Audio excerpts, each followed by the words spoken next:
Suspense. And the producer of radio's outstanding theater of thrills, the master of mystery and adventure, William N. Robeson. Wars are fought between nations and ideologies, and often the unit of battle is forgotten, man. Forgotten, smothered beneath the confusion of propaganda, slogans, shibboleths, and God's endorsement of the sacred cause. Forgotten in the glorious statistics of battle, dismembered, flash-burned, bone-rotten, dying and dead. Man is what fights the wars. Only the perspective of literature brings the fighting man into focus, and so out of each war comes a handful of great stories in which all the forces of two opposing worlds are reduced to the life and death struggle of two opposing men. Such a story you're about to hear. Listen. Listen, then, as Herbert Marshall stars in Flood on the Goodwins, which begins in exactly 1 minute. American folklore is filled with legends about men who were as tough as nails, like the one about Pecos Bill, who went out for a walk one day. Unfortunately, a big 10-foot rattler crossed his path. I say unfortunately for the rattler. You see, Bill was a mighty fair fighter. Why, he gave that rattler the first 3 bites just to make things even. Then he waded into that reptile, and he everlastingly thrashed the poison out of him. By and by, that old rattler yelled for mercy and admitted that when it come to fighting, Bill started where he left off. Yes, that was Pecos Bill, a legendary American. Folklore belongs to every nation's legendary past, and I guess we Americans have our share of some tall ones. Like the one about... but we'll have to save that one for the next time we travel your way. See you then. And now, Mr. Herbert Marshall in Flood on the Goodwins, a tale well calculated to keep you in suspense.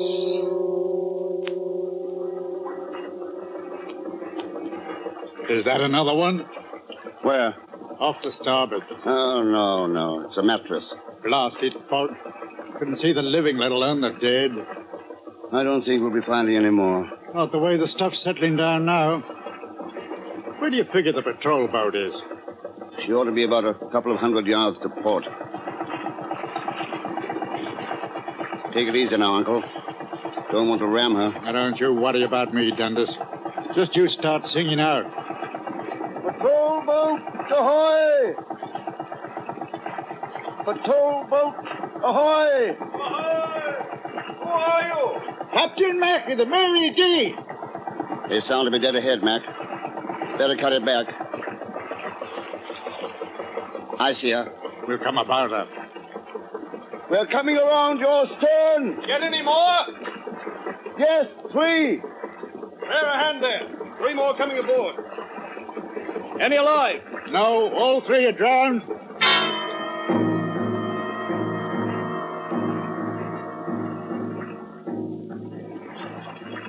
Come on, Mac. Let's get them up there. Don't you bother, Dundas. Hey there. Can you send down a couple of men? Right. My mate here has only got 1 flipper. Now, look, Mac, that doesn't make any difference. Oh, what's the matter? You ashamed of it? No, but I can swing my load like any man. They're forward there, man. All right, Be right. sure I get my top back. Right. Now, don't let it get you, boy. There's lots of amputees working these days. Amputee. Look, must you use that expression? Amputee is what you call a man who's lost his arm. Amputee, what's wrong with it? Better than what you call those things they're hoisting on board. Amputee, I hate that word. Floaters, you call them. A man's been floating around dead in the water, he gets bloated, see? Floaters. Very pretty. Do you know what you call a gabby old goat like you? Never mind now, never you mind. That's a bunch. How many have been brought into you so far? Counting your 3, that makes 30. 30? You don't say. Lucky we got this fog. Without it, we'd be sitting ducks for any Stukas or Messerschmitts that might be about. Or U-boats? Or U-boats. That's right. Was it a U-boat sent her down? No. The only survivor we got alive, he says it was a time bomb. Oh, sabotage. Yes, went off in the forward hold. Boom! Boom! Boom! Boom! Boom! Boom! Boom! Bull, bull, bull, bull, bull. You hear that, Dundas? I heard. My nephew lost his flipper in the RAF, taking it real hard. Oh, you shouldn't take it hard. No, who says I shouldn't? Now, don't get sore, laddie. I'm just trying to cheer you up, you know. Well, cheer me up by getting your bloody feet off this boat so we can shove off. All right, laddie, all right. Casting off. Going back to Dover? Might as well. Fog's in for the night. We'll just make it by dark. Righto. Cheerio. You didn't have to bite his head off. Lay off me, Mac. He didn't mean any harm. I said lay off, Mac, lay off. All right, all right. 30 of them. Is that what's eating you? A saboteur. Can you imagine a man doing a thing like that? Well, it's war, you know. War. Fighting is war. They didn't all drown. No, only 29 of them. Didn't he say one was alive? Yeah. Ah, must be awful to drown. Awful way to die. I wonder if it'll clear tomorrow.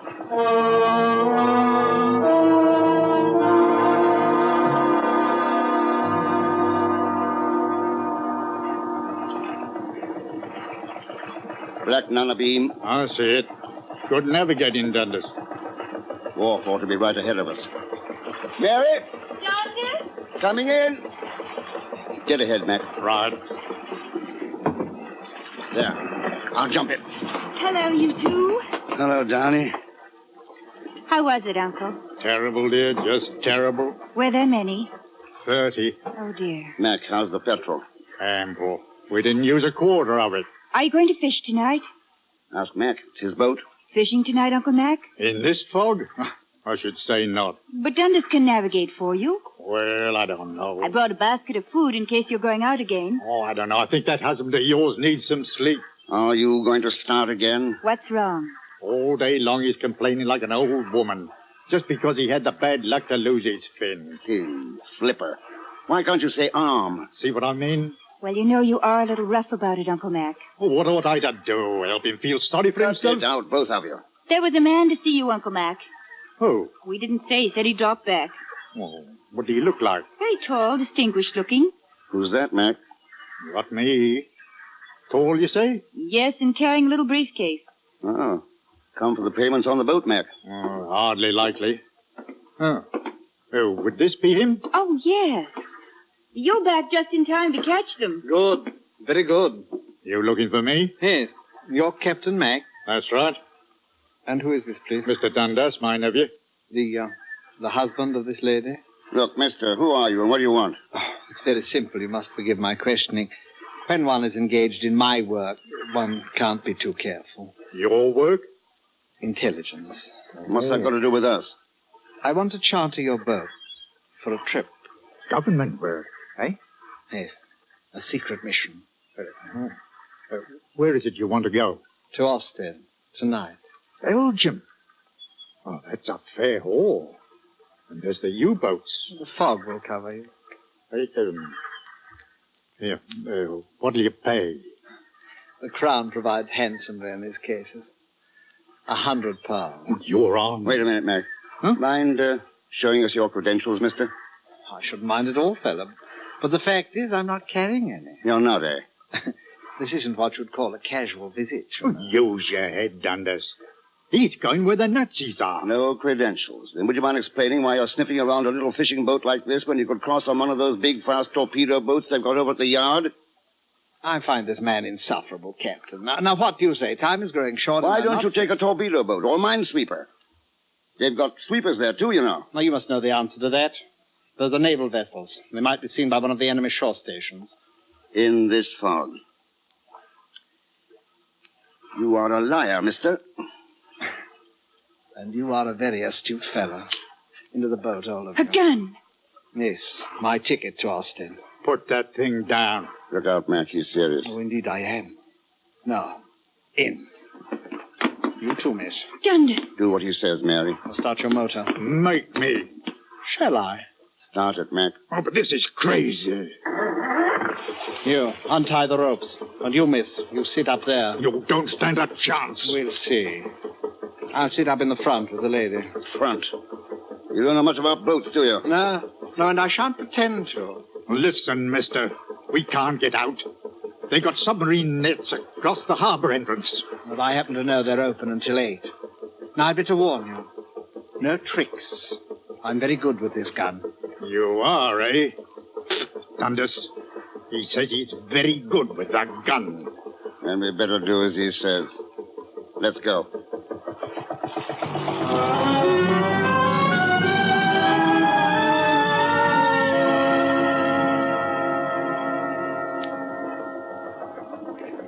So, you're a Nazi. That's right. You talk like an Englishman. Oh, really?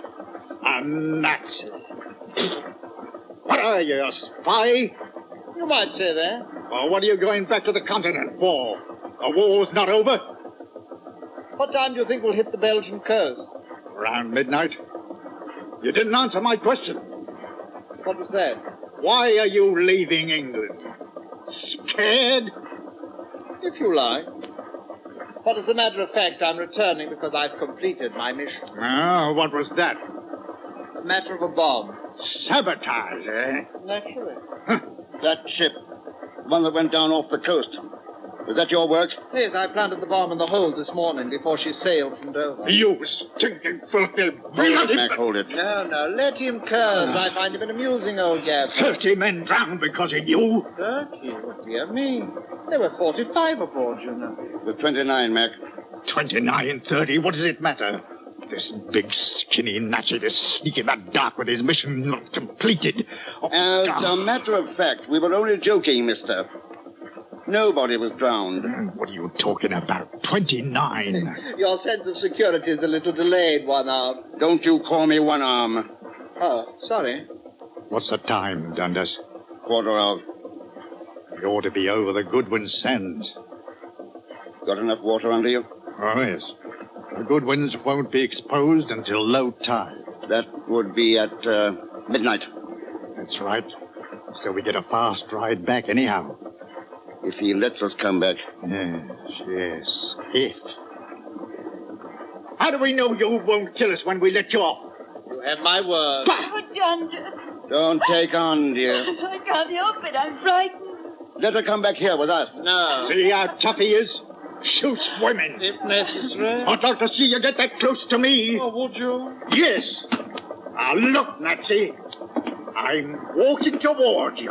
Mac, don't. You're asking for it, you know. You bloody Nazi pig. Don't take another step, Captain. Duck, Mary. Oh. Uncle Mac! He can't hear you, girl. But don't slow down, one arm. I want to get him aboard. He's dead, one arm. Very dead. He was a good man. He deserves burial. And burial he's got. Burial at sea. Now push your throttle back up. No. Your wife is next, one arm. Dundas. Yeah, that's better. And now, we continue our little voyage.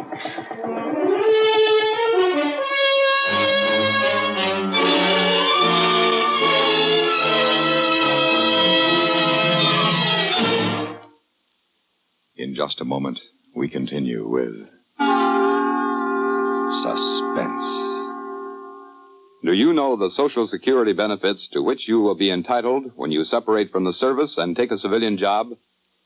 Here's a tip from Social Security. When you open an account at a store, a special record is usually started for you. When you get a Social Security account card, a personal record is also started for you, using both your name and the number of your card. To be sure your Social Security record is correct, it's a good idea to check your Social Security record every few years. To get a statement of your earnings from the Social Security records, you can use postcard form 7004. This form is yours by writing to Social Security, Department 15, Hollywood 28, California. That's postcard form 7004. And now, we continue with the second act of Flood on the Goodwins, starring Mr. Herbert Marshall. A tale well calculated to keep you in suspense. How much longer, Dundas? About an hour. I notice you change course from time to time. Why is that? The channel current. If you ride with it, you make better time. I see. And you'd like to be rid of my company as quickly as possible, huh? That's right. I'm glad you're being reasonable. The old man was a fool. You think so, eh? Of course, and so do you. Why do you say that? You've seen the war. You know how it is. That's right. I know how it is. Dundas, don't. Why, what's wrong, Mary? Don't talk to him. He killed Uncle Mac. It's not right to talk to him. Oh, but we find each other very interesting, Mary. Don't we? Oh, yes, indeed. Tell me, how did you lose your arm? RAF. As a navigator. And a very good one, I dare say. So they said. Did it happen over England? No. Bremen. Bremen. I see. You chaps did a very thorough job in Bremen. Yes? You're to be complimented. Thank you. Dundas. Relax, Mary, relax. Oh, Dundas. You must understand, Mary. May I call you Mary? You must understand that it's a very extraordinary thing for the soldiers of warring nations to get together for a chat like this. Take a nap, Mary. Take a nap. Yes, why don't you? Here, you can pull this tarpaulin over. No, not that. Huh? It's got blood on it, that tarpaulin. Blood? Oh, but really, the old man was over there, don't you see? Not his blood. Huh? We spent the day picking up after you. I see, and you used the tarpaulin for the body. Yes. Well, then, Mary, of course, we mustn't use that. Oh, please. Please, may I go back to where my husband is? No, you may not. Why? Why? And I'll tell you why you may not. You two are desperate, despite your husband's conversational manner, and I should like to avoid the possibility of your rushing. You see how it is, Mary. I'm sure she understands. Just be very quiet, my dear. Everything will be all right. Of course, a lot depends upon you, Dundas. Why do you say that? That spanner you picked up about 15 minutes ago. It's right behind you on the ledge. On the thwart. Thwart, then, thank you. Yes, it's right behind you on the thwart. Would you mind dropping it overboard like a good fellow? Oh, that'd be a foolish waste. Wartime, you know. Spanners are hard to come by. I'm sure. Why not slide it over here, then, huh? All right. Oh, no, slide it. Even if you could hit me accurately enough to disable me, the gun would go off. Well, you know. I know. Yeah? Thank you, Dundas. Now then, where were we? Soldiers from warring nations. Oh, yes. You know, it's a remarkable meeting, really. It gives us a chance to refresh ourselves on what it is we're fighting about. Dundas is fighting men who sabotage ships. Was, you mean, don't you? Was. Now I fight nothing. And I envy you. I, unfortunately, am still able, and so must carry on. I find it a little difficult. Excuse me. What's wrong? Navigation. I have to check my course. Oh, by all means. What course are you steering? Why don't you come and look? No, I don't think I'd better. Why not? Well, you may have another spanner there. Perhaps you'll try to take my gun, in which case I'll have to shoot to kill you. And then where would I be? I might steer all the way back to Dover without knowing it. That's so. And then I'd have to kill your wife so she wouldn't inform. You see how it is. How do you know I'm not tricking you? Oh, I'm sure you're not. If we don't arrive by 3, I'm going to kill her anyway. And then if you should continue to be stubborn, there are ways of forcing you.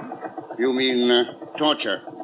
Now, ordinarily, torture is very difficult to accomplish alone, but in your case, one-armed, it should be comparatively simple. Yes, in my case. Don't worry, I'm taking you where you want to go. And I'm counting on you to keep your word to allow a safe departure. Of course.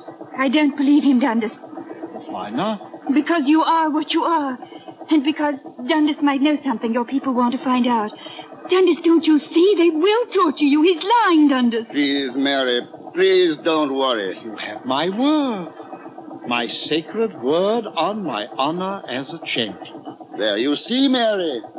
We have nothing to worry about.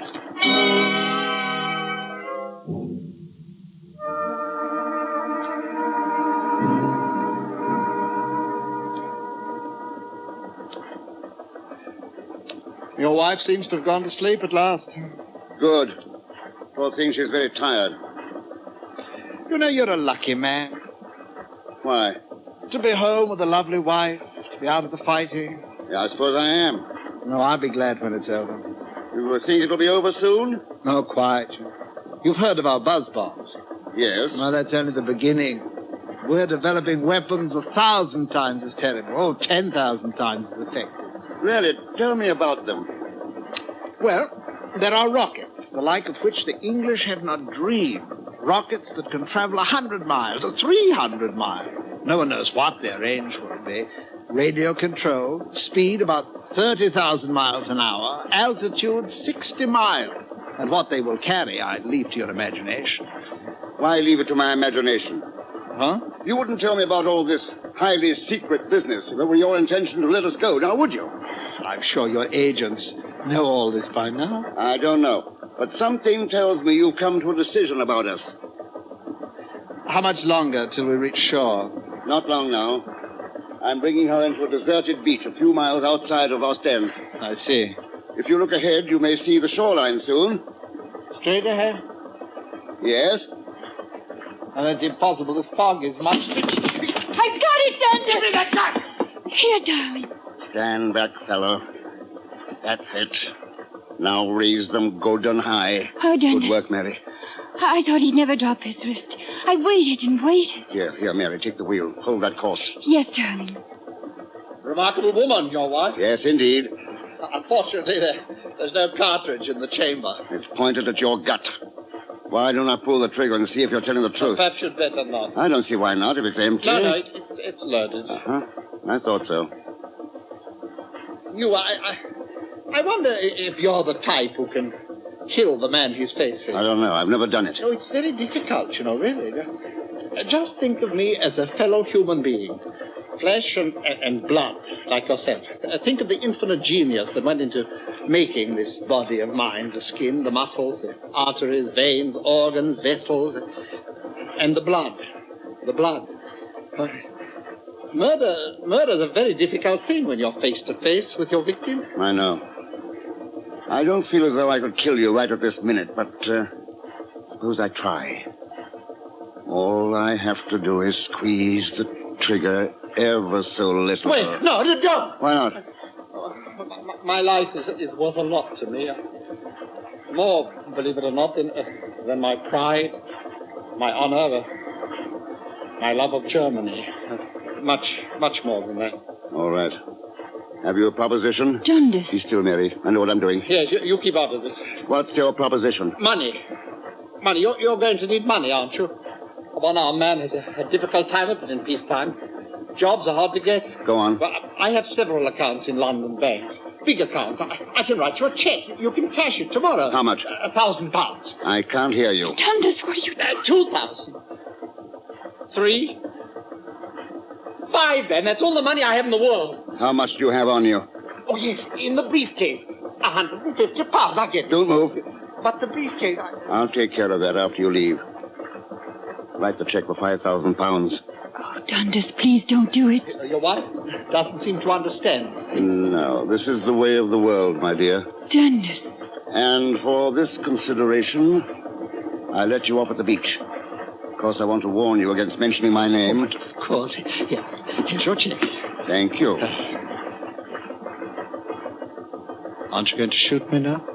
No. A bargain's a bargain. I'll follow through. You are an honest man. Deal's a deal. Yes, that's right. I'd better take the wheel. Give me the gun, Dundas. No. Please, Dundas, please let me hold it. No, Mary. Well, why in the name of heaven mayn't I?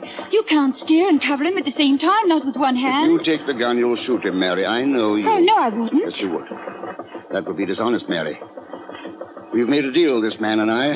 Yes, an honorable deal. But how to steer and all, that does pose a problem. Mary, bring me that big spanner. What are you going to do?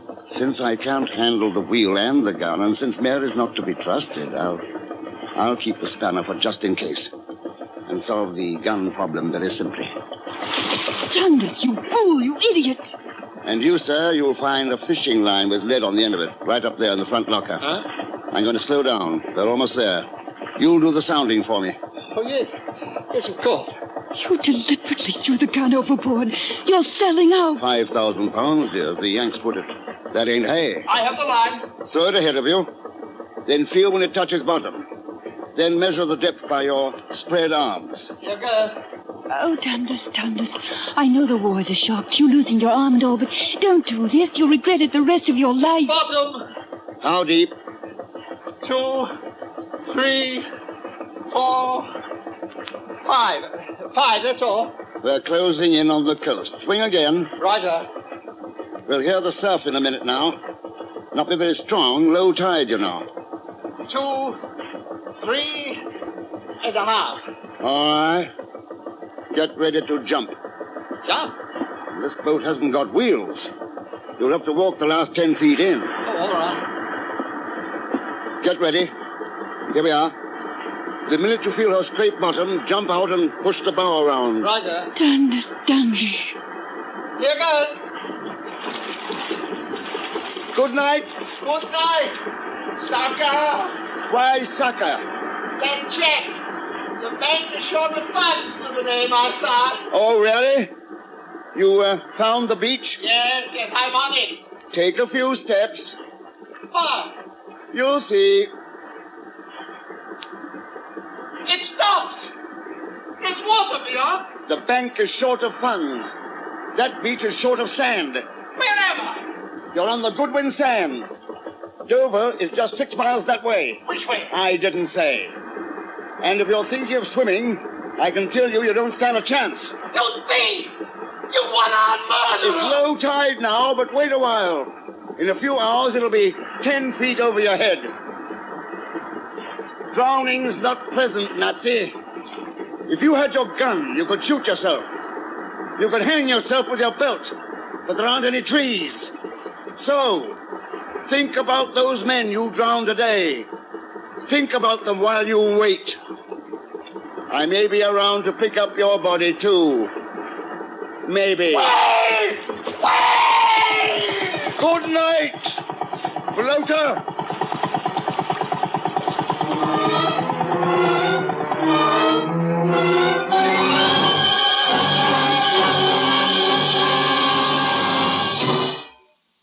Suspense, in which Herbert Marshall starred in William N. Robeson's production of Flood on the Goodwins, written by David Devine and adapted for radio by James Poe. Listen. Listen again next week when we return with America's Boyfriend, starring Mercedes McCambridge.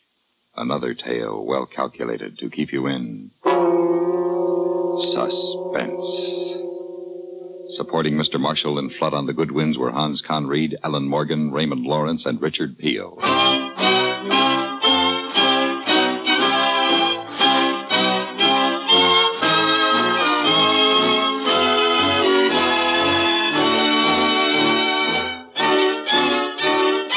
Suspense has been brought to you through the worldwide facilities of the United States Armed Forces Radio and Television Service.